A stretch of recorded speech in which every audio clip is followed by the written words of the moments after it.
Thanks for joining me for day 3. I will go ahead and get started. Be sure to grab a beer. This is a really frustrating process, recording everything. So, just want to let you know, be prepared for that. We already have the bass line, so now we want to get moving with the actual recording of the guitars. Make sure that they sound really good. One thing I would mention is I highly recommend not doing this all in one day. I mean, obviously record in one day, but take a few days before you move on to the next step. What I did up here is I added an extra drum set. It's just a basic, just a very basic beat. It helps me follow along better, just to make sure what I'm following with the guitar is correct and not some complicated beat.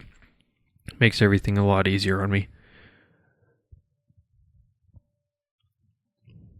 So what we'll want to do is we'll want to add another guitar line or another audio track. You can do that by right-clicking, audio track, and I'll name this L guitar for lead guitar. And I'll set the volume here. And I'm going to add a new track. A plugin. This is the Amplitube plugin that I made, and where I made my own sound, my own guitar sound that I like. And I'll adjust the volume here.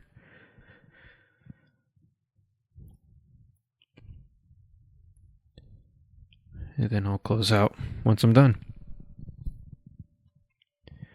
Arm the track for recording. I want to make sure the guitar works. And it appears it's not making any sound.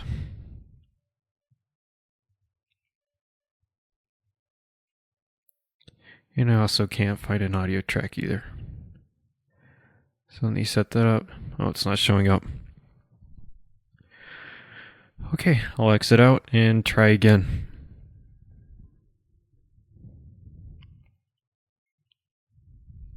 Alright, here we go. This time hopefully it will work. Oh, there we go. I got my guitar set up. I just need to set the M audio correctly. I'm gonna make sure that the drums I did not write are showing up and use a basic beat so I can follow along with it easier. And I'll use this new track I created. Reset everything up.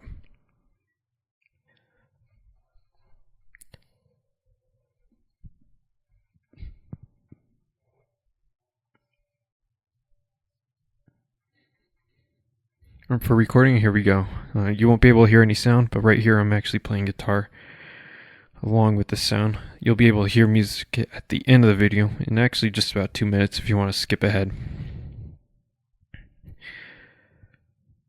And while recording, you want to make sure you want to hear everything, see if you're screwing up or anything.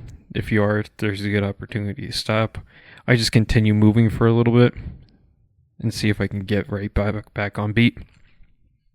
In this case, kind of fell off beat a little bit here, so I'm going to end up stopping. I know I messed that part up right about there a little bit beforehand.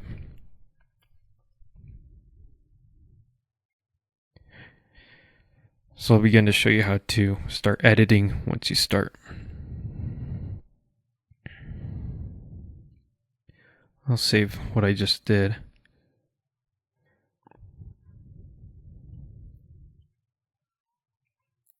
And I screwed up right about here.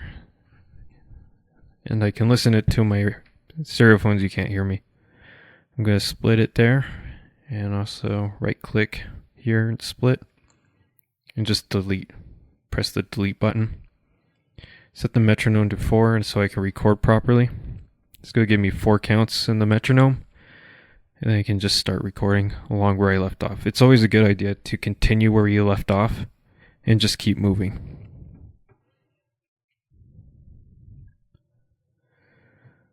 So for example, you just keep wanting to play even though you're not technically recording with the beat, so you're right on time.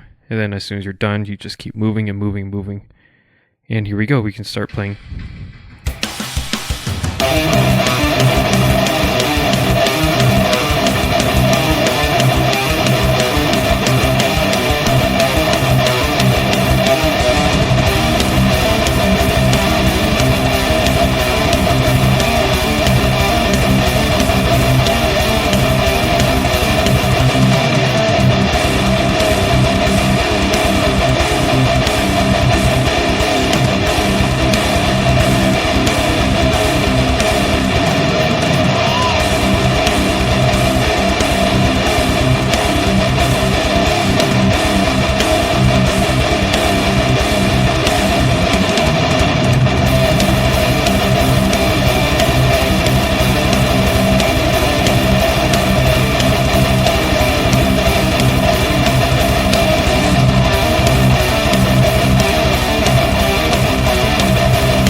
notice how there is very little transition. You couldn't really hear breaks in the sound, and that's because I was playing with the metronome when I went into editing, and then I continued a little bit afterwards. That way there's no breaks.